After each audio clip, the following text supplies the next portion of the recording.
Hi, welcome back. I'm Angela, and we're going to continue with the Jehoshaphat truth. I said yesterday a little bit about Jehoshaphat, how these three armies were coming against the kingdom of Jehoshaphat. It was Jehoshaphat, Judah, and Jerusalem. But it's mainly about Jehoshaphat and the steps of how I believe that we should take those same steps to overcome battling situations. And so what I'm doing is I'm replacing the multitudes. Instead of it being the three armies that's coming against Jehoshaphat, I'm replacing it with like grief, shame, guilt, sicknesses, anxiety, things like that come against us unexpectedly because of some deep situation. Just to give you an example with myself, there was a time in 2018 where someone that I cared about very much was struck with brain cancer, and it was so abruptly and it was so suddenly, and it was sudden terror that came over me. So I'm not going to go into that, but I'm just saying that's an example. It could be anything, that come up so suddenly in your life, and you can't really fathom it. You can't handle it.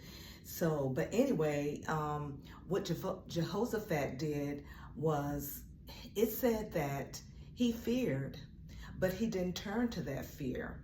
He turned to the Lord. And so, although these multitudes were coming against him, he didn't focus on the multitudes. He said that my eyes are on you, Lord.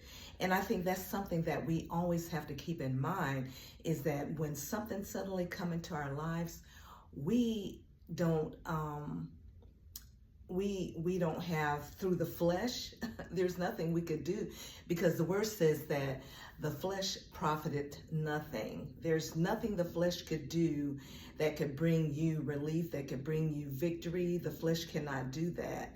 And so I'm going off of my notes a little bit. So it says, do not be afraid of sudden terror or trouble that suddenly come in your life. Now you may say, that's hard to do. Well, yes, it is hard to do, to not get uptight or get anxiety about something that you have no control over.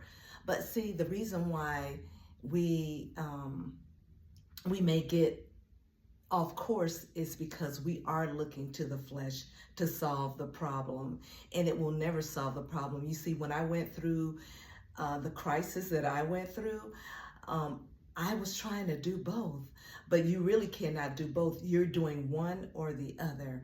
And so when I realized that I was trying to solve this crisis through the flesh that so easily just really overtook me, is I had to realize and think, I have to surrender to God. I can't handle this. I just cannot. And so I had to surrender everything to him, and realize that he could handle it. He said for us to cast all of our cares onto him because he cared for us. And we have to really believe that, because as long as we're living on this earth, things are going to happen. And that's why it's so important for us to delight ourselves in the Lord. How do we do that? By getting into his word and meditating on his word, believing in his word, declaring his word, decreeing his word. That's how we delight ourselves in his truth, because he is the way, the truth, and the life. And he has all the answers.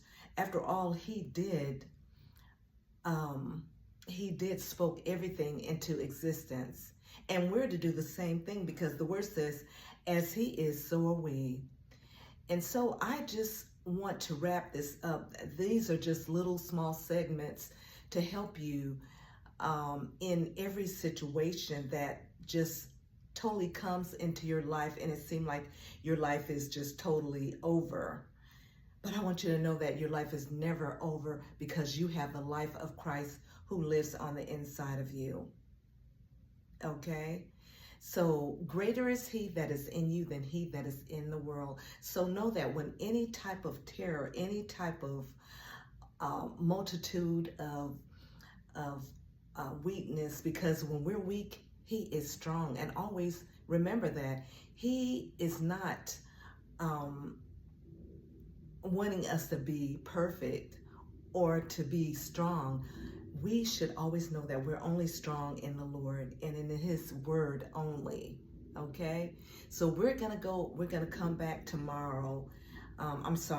Tomorrow is Sunday. So on Monday, we will resume and come back to how we can overcome these multitudes of disasters, of terror, through the will of the Lord and through his promises and through keeping our eyes on him. So you have a wonderful day in the Lord, because that's the only way that you could have a wonderful day is in the Lord Jesus Christ. Blessings to you always. Bye-bye.